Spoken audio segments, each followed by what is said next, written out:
Hello and welcome to TRT World. This is the News Hour, live with me, Isobel Ewing. Coming up in the next 60 minutes, Donald Trump delays his threatened attacks on Iran's energy infrastructure, saying talks with Tehran are going well. Iran insists there'll be no truce until its conditions are met.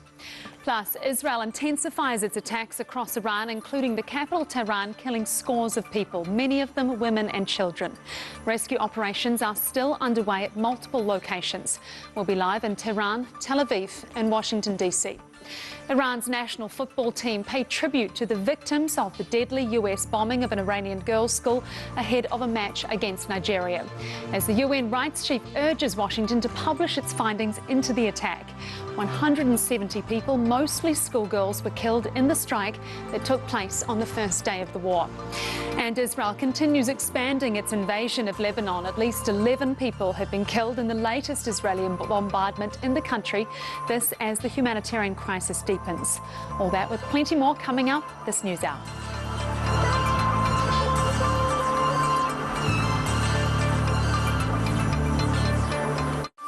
From Tel Aviv.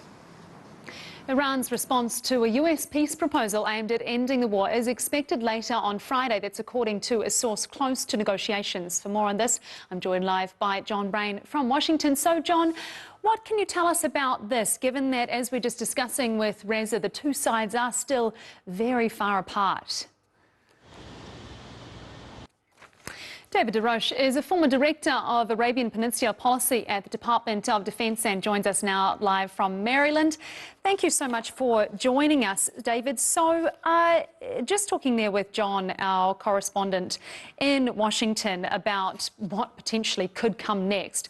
I mean, Donald Trump has few good options here. Either escalate the conflict, it looks like, with all of these troops amassing in the region, or settle on what could be a potentially bad deal because the Iranians have a number of red lines they don't want to budge on. So which do you think is closer at the moment? I think the conflict from G7 nations have gathered in France on the second day of meetings with war in Iran on their agenda.